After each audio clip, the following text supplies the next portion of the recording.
Chapter 9. Power Pact. But let your yes be yes, and your no, no, for whatever is more than these is from the evil one. Matthew 5:37. Be impeccable with your word. Speak with integrity. Say only what you mean. Avoid using the word to speak against yourself or to gossip about others.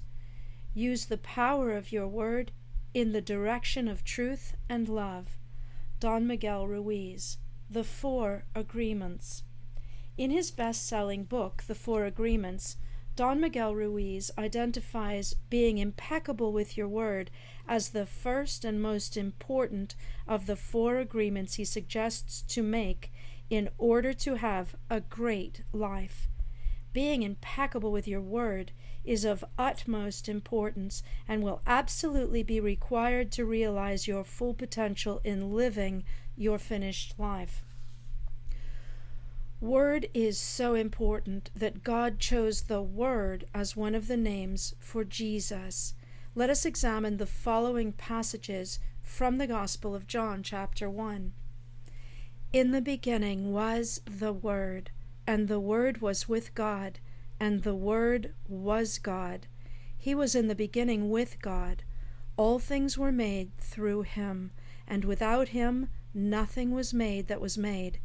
In him was life, and the life was the light of men. And the light shines in the darkness, and the darkness did not comprehend it. And the Word became flesh and dwelt among us, and we beheld his glory. The glory is of the only begotten Son of the Father, full of grace and truth. John 1:1-5, and verse 14. Of all the names God could have chosen to describe his Son, one of the names was the Word. God took his Word, wrapped human flesh around it, and this is the person of Jesus. One of the purposes of Jesus' life was to reveal the Father and demonstrate the goodness of his nature for all to see. God the Father, his Word, his Son, Jesus, and the Word are inseparably one. As we have discussed in prior chapters, the life of Jesus was marked with many signs, wonders, miracles, and healings that testified of who he was. As we made mention in the book of John, it is stated, and there are also many other things that Jesus did, which if they were written one by one, I suppose that even the world itself could not contain the books that would be written. John 21:25. Here is just a brief recap of some of the signs and wonders of Jesus' ministry. Jesus totally and completely healed every person who came to or was brought to him. Jesus multiplied a few bread and fish into enough food to feed thousands of people on at least 2 occasions. Jesus turned water into wine. Jesus walked on water. Jesus silenced a storm and calmed a raging sea. Jesus raised at least 3 people from the dead, one of whom was dead 4 days. Jesus brought sight to the blind, including those blind from birth. Jesus healed and cleansed leprosy. Jesus freed those in spiritual bondage by casting out demons and tormenting spirits. The question I would like to pose here is, how was Jesus able to do all these things? If you recall from earlier chapters, Jesus was fully God and fully man. While he walked on the earth, he limited himself to only operating in the methods and ways available to all men. If he had done otherwise, then Jesus would have ceased being a role model prototype for the rest of the world to follow, because the rest of us are not God. With that small refresher, I will again pose the question, how was Jesus able to perform these miracles? I would like to suggest that Jesus' ability to perform miracle signs and wonders can be attributed to 2 primary and related factors. 1. Jesus only said and did on earth what he heard and saw his Father doing in heaven. 2. Jesus operated in dunamis power, a Greek word describing a special form of power used in the original Greek translation of the New Testament. Dunamis means strength, power, and ability. It means inherent power, power residing in a thing by virtue of its nature, or which a person or thing exerts or puts forth. It means power for performing miracles, moral power, and excellence of soul, the power and influence that belongs to riches and wealth, power and resources arising from numbers, power consisting in or resting on armies, forces, and hosts. Living your finished life is going to require that you operate with and in power. We have all heard the saying that actions speak louder than words.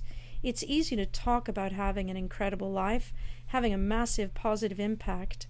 However, to actually have an incredible life and make a real impact like Jesus, you will need to operate in power. Power is what allows you to create results. Results create impact, and impact is what changes the world around you. The teaching and ministry of Jesus was not just mere words, but of the demonstrative power of God. Many of the healing and miracles performed by Jesus and his disciples have already been discussed in previous chapters. Would you like to perform miracles? Do you want your words to have the power to transform situations in an instant? Heal the sick, raise the dead, calm a raging sea, silence the wind, and multiply food? If you answered yes, then let's dig deeper into the meaning of dunamis to see if we can garner a better understanding about how to operate in this power. Of the 6 explanations offered for the word dunamis, I believe that the first and third explanations provide the greatest insight into how power moved in dunamis power and how we can as well. Dunamis power is an inherent power, power residing in a thing by virtue of its nature, or which a person or thing exerts and puts forth. Dunamis power is moral power and excellence of soul.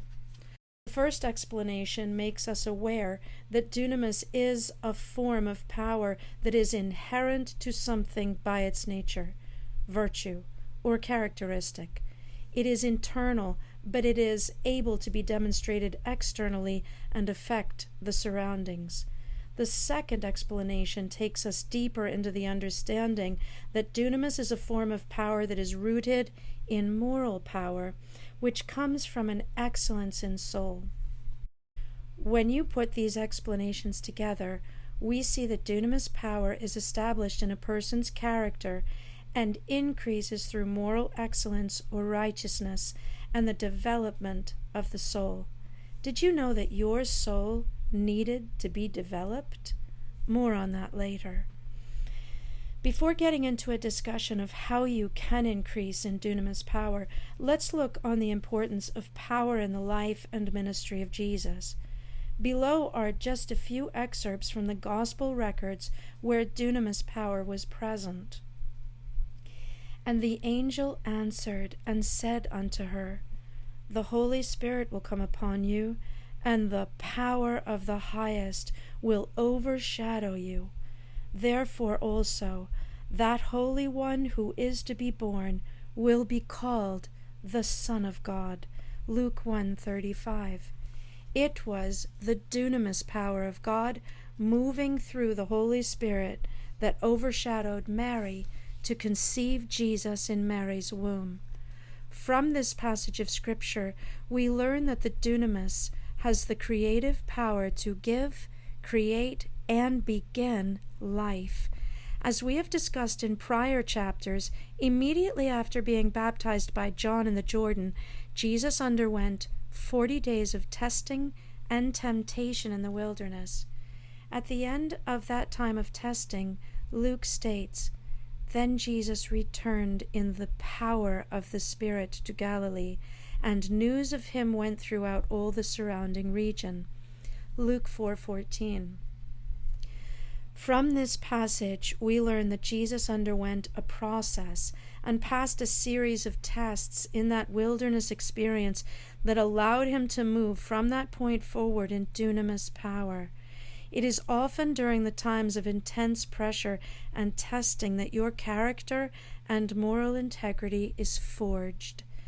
Jesus would absolutely need this power to live his finished life and to accomplish the work of his ministry. Power often comes only after you have passed the test of one or more processes. Let's be honest. We want the power without the process. Well, let me speak for myself. I wanted the power without the process. I call this the Popeye syndrome. Growing up, I used to watch cartoons with my brother Victor, and one of our favorites was Popeye. He was a sailor man, and any time Popeye or his girlfriend Olive Oyl found themselves in trouble, which happened in every episode, Popeye would open a can of spinach, eat it, and then he would get Superman power in his muscles and save the day.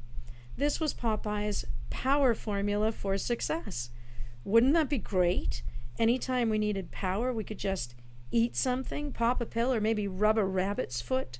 Sounds great, right? Maybe not.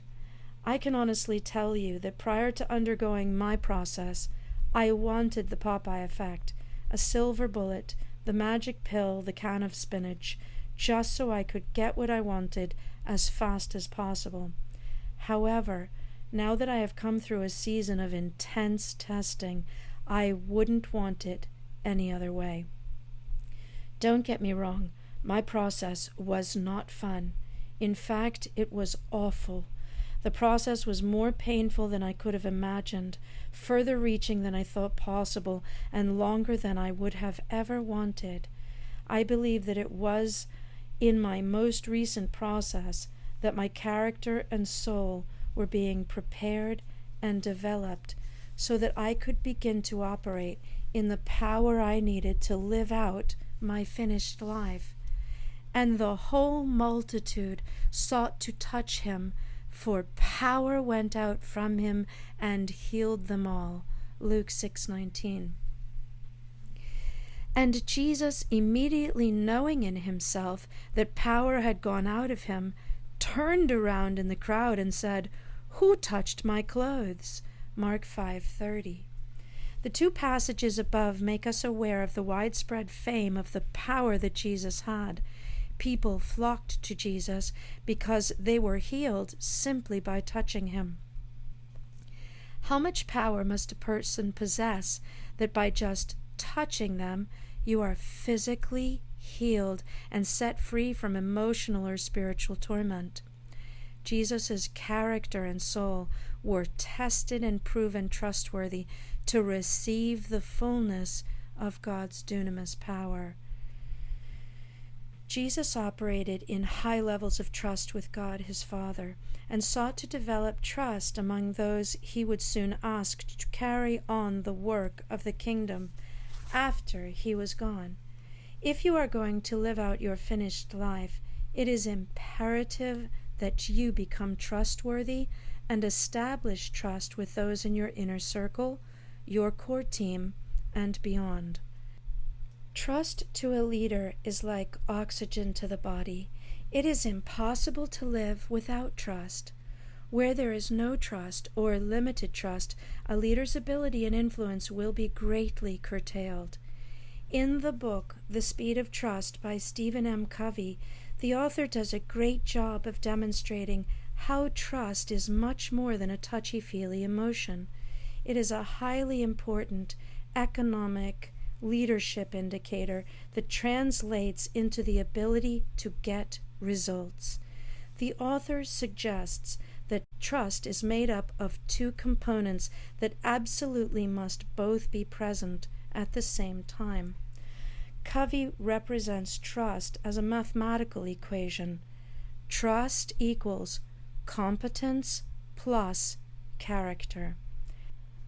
After much reflection, I believe that the relationship between competence and character is not merely additive, but rather a compounding multiplicative effect.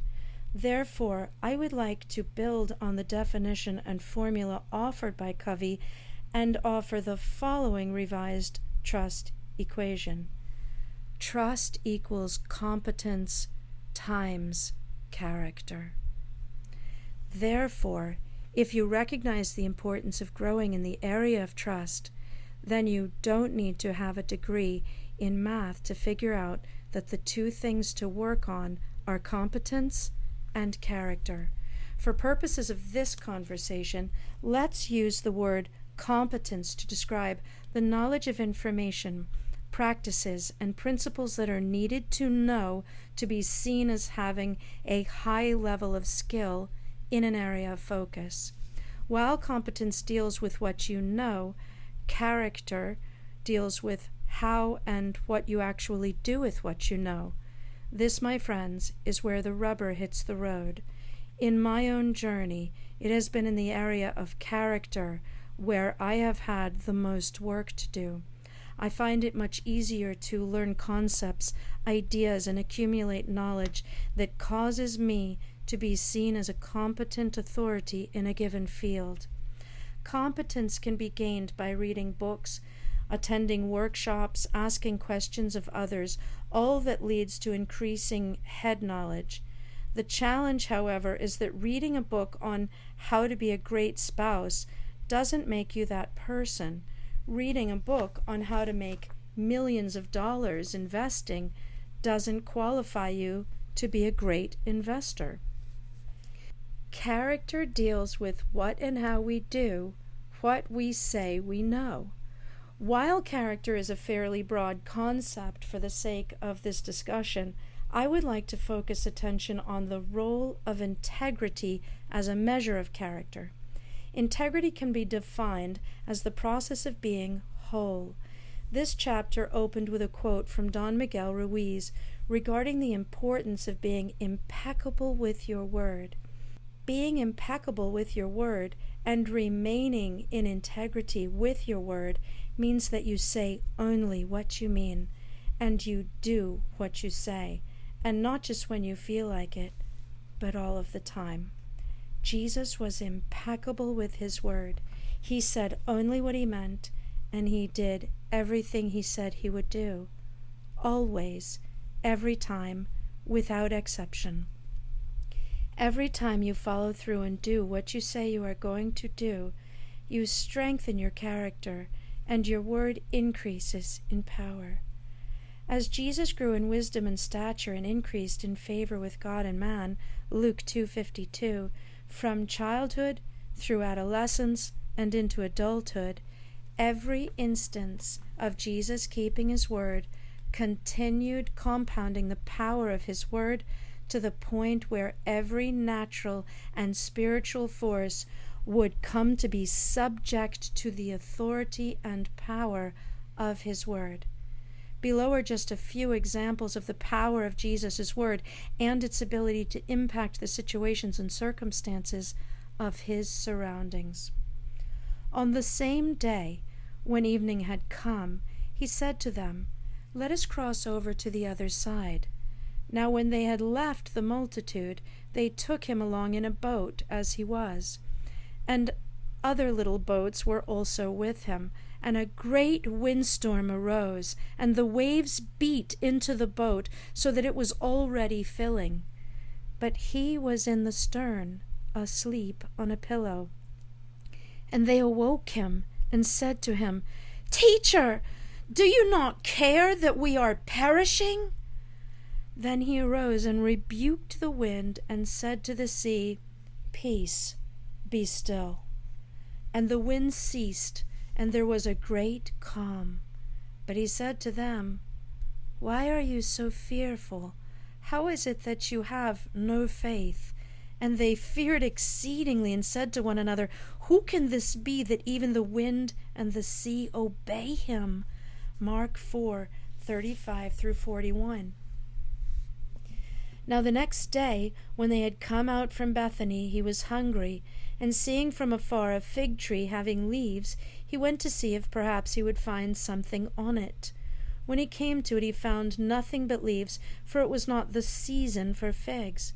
In response, Jesus said to it, "Let no one eat fruit from you ever again." And his disciples heard it. The next day, now in the morning, as they passed by, they saw the fig tree dried up from the roots. And Peter, remembering, said to him, "Rabbi, look, the fig tree which you cursed has withered away."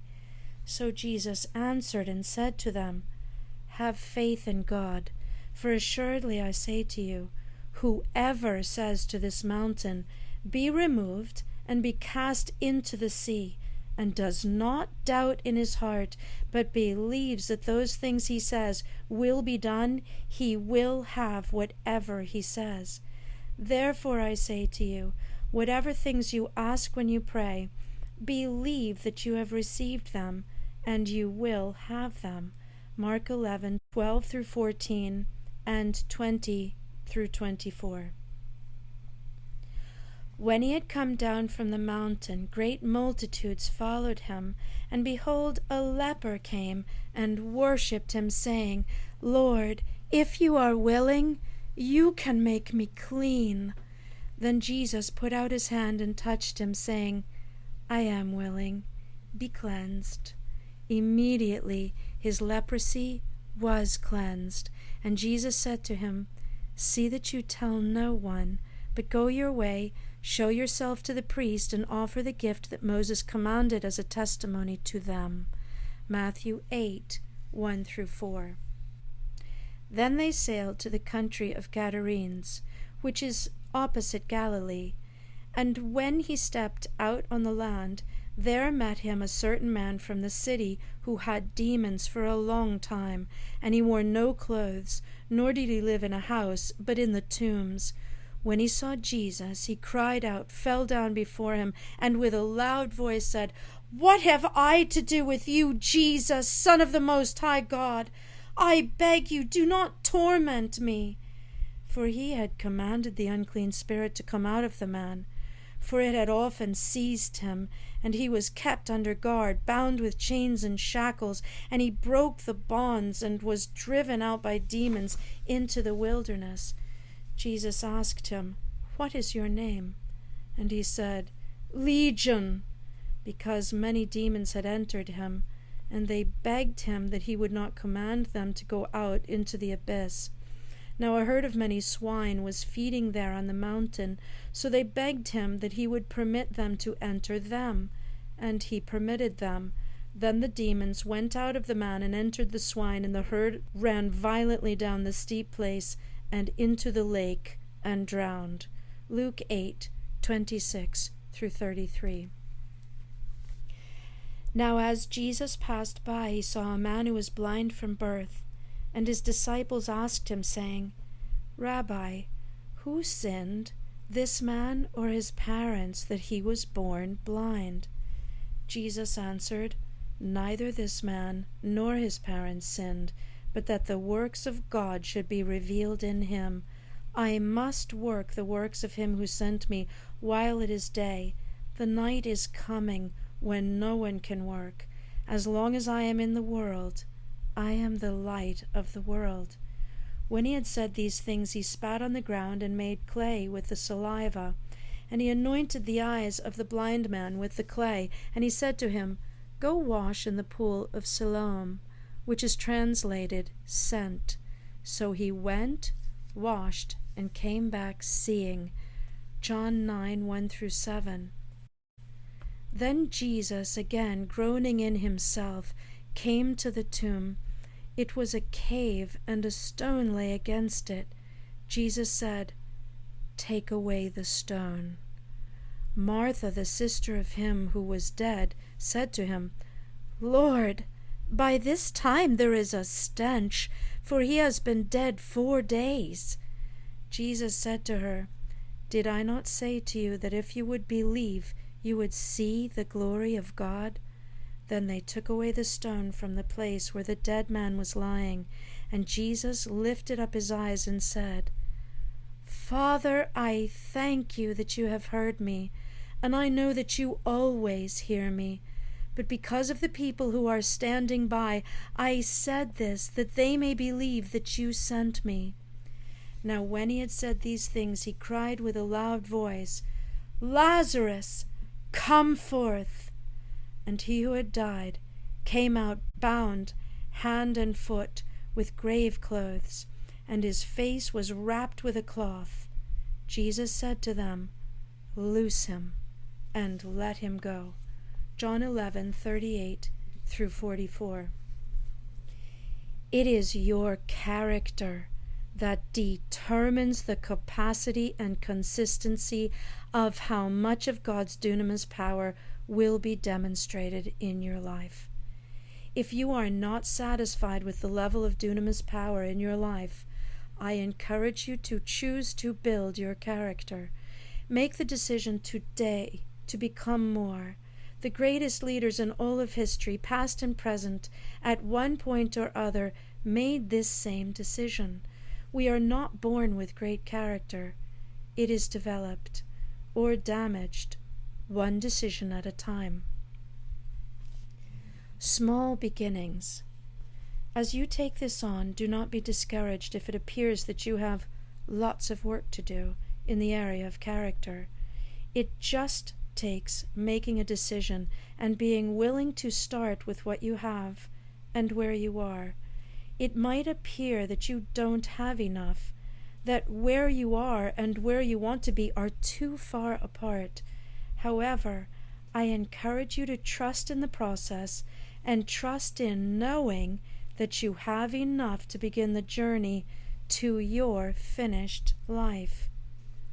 Oak trees are hidden inside acorns, and an oak tree can produce thousands of acorns, each acorn containing yet another oak tree.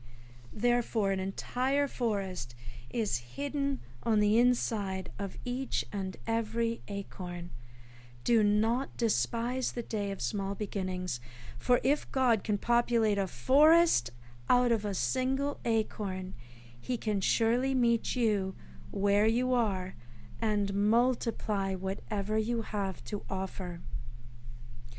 On your journey to the finished life, you will have multiple opportunities to start small.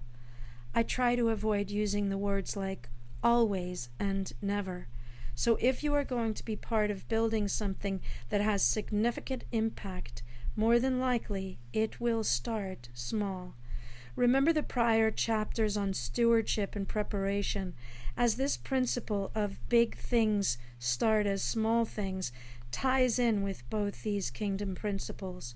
At one point it was just Jesus, one man, full of purpose, on a mission to save the world. Jesus knew he would need massive help from others to accomplish this, and yet there he was, alone. Then one day Jesus began to assemble a team. A few hours later it was Jesus, Simon, Peter, and Andrew. A few more hours later it was Jesus, Simon, Peter, Andrew, James, and John. What's the point? The point is that one day it was just Jesus, and by the next day they were 5. The rest, as they say, is history. Finishing touches. Pause the recording so that you may take time to write down each of these questions thoughtfully. 1. Where are the places right now where you are out of integrity? 2. What are you going to do to get back into integrity in each of these areas? 3. Identify an area of work or focus where you are investing time and effort. Write that now. 4. List all the reasons and things you have done to actually have competence in this area. This includes that others perceive you as being competent in this area. 5.